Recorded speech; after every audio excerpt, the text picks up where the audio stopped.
Imagine 40,000 people gathered in the middle of nowhere, Texas, to watch two massive steam trains smash into each other at full speed.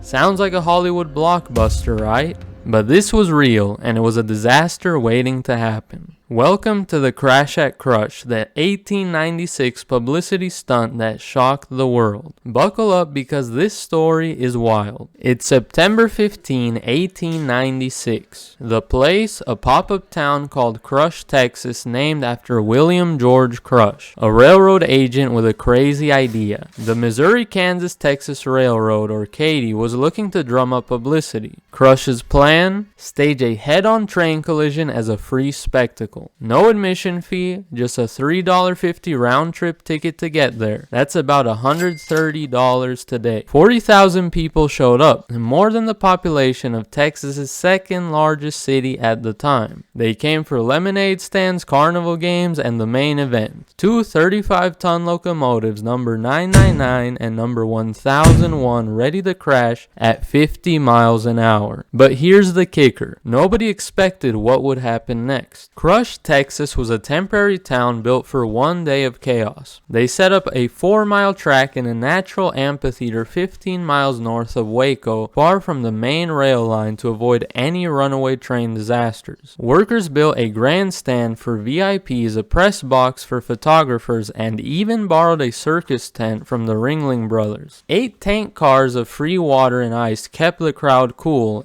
and a 2,100-foot platform let 10 trains unload passengers at once. The hype was real. For weeks, crews tested the trains to pinpoint the exact crash spot. Railroad engineers swore the boilers wouldn't explode, saying they were built to handle high-speed impacts. The crowd was kept 200 yards away for safety, with the press a bit closer at 100 yards. One guy even brought Thomas Edison's new motion picture camera to film it. The footage was shown across the country. By 4 p.m., Crush was packed. People climbed hillsides, clustered around lunch stands, and bet on what the crash would look like. At 5 p.m., William Crush himself, riding a white horse, signaled the start. The trains rolled out, and the crowd held its breath. The engineers cranked the steam, counted 4 turns of the wheels, and leaped to safety. The trains, loaded with railroad ties for extra weight, barreled toward each other at a combined speed of 100 miles an hour. The crowd roared as number 999 and 1001 closed the gap. Then,